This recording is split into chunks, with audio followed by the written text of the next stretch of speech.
ഗോപിക നമസ്കാരം. നോക്കൂ, വളരെ വലിയ തരത്തിലുള്ള ഒരു സൈബർ ആക്രമണമാണ് ഇന്നത്തെ ഒരു സാഹചര്യത്തിൽ ഗോപികയ്ക്ക് നേരിടേണ്ടി വന്നിരിക്കുന്നത്. രാജ്യദ്രോഹി എന്ന് പോലും പറഞ്ഞുകൊണ്ടുള്ള വളരെ ക്രൂരമായ ഒരു സൈബർ ആക്രമണം. എങ്ങനെയാണ് ഗോപിക ഈ സൈബർ ആക്രമണത്തോട് പ്രതികരിക്കുന്നത്?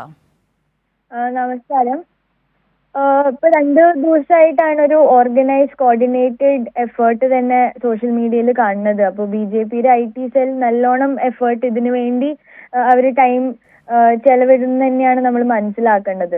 ഒരു രാഷ്ട്രീയ പ്രവർത്തനത്തിൽ ഉയരുമ്പോൾ, ഒരു യൂണിയൻ ഭാരവാഹിയായി തുടരുമ്പോൾ, ഒരു പ്രൊട്ടസ്റ്റിൽ ഗവൺമെന്റിന്റെ എതിരായിട്ടും പ്രൈം മിനിസ്റ്ററിന്റെ എതിരായിട്ടും സംസാരിക്കുന്നത് ഒരു ആന്റി നാഷണൽ ആക്ടിവിറ്റി ആയിട്ട് കോൺസ്റ്റിറ്റ്യൂഷനിൽ എവിടെ തന്നെയും പറയുന്നില്ല.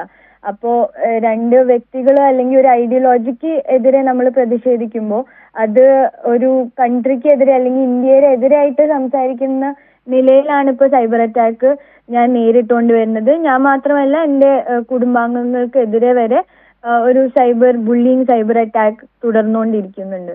അപ്പോൾ ഇതിന് മുന്നോട്ട് ചീഫ് മിനിസ്റ്ററിന് ഒരു പരാതി നൽകാൻ തന്നെയാണ് ഒരു തീരുമാനം.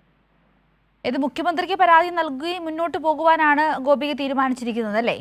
അതെ അതെ.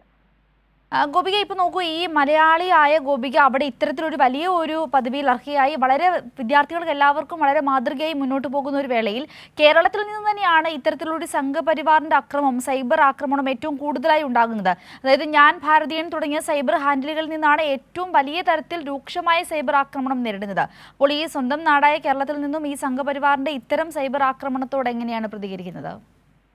നമ്മളിപ്പോ യൂണിയനിൽ ജയിച്ചു വരുന്ന ഒരു വേളയിൽ നമ്മൾ മനസ്സിലാക്കിയത് 4 പേരില് ഞാൻ മാത്രമാണ് ഒരു മലയാളി ജയിച്ചു വന്നത്.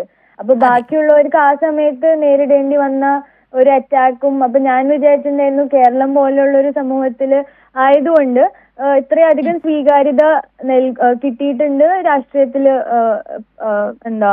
പങ്കെടുക്കണേലും ഒരു യൂണിയൻ ഭാരവാഹിയായി തെരഞ്ഞെടുക്കപ്പെട്ടേലും.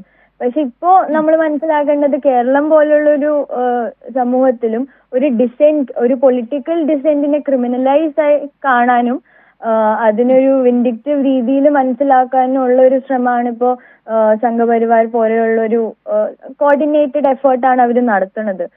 പക്ഷെ എന്തുകൊണ്ടായാലും ഈ സൈബർ ബുള്ളിങ്ങിലും ഇതിലും തളരാൻ ആഗ്രഹിക്കുന്നതല്ല, അതിൽ തളരുമില്ല. അപ്പോൾ മുന്നോട്ടും ഒരു കംപ്ലൈന്റ് നൽകിയിട്ട് എന്താണ് നമ്മുടെ രാഷ്ട്രീയ പൊസിഷൻ, ആ ഡിസെന്റിനെ, ആ പ്രൊട്ടസ്റ്റിനെ ആ നിലയിൽ തന്നെ മുന്നോട്ട് പോകാൻ തന്നെയാണ് തീരുമാനം.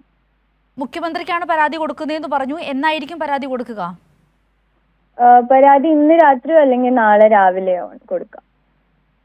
വളരെയധികം നന്ദി ഗോപിക പ്രതികരിച്ചതിന്.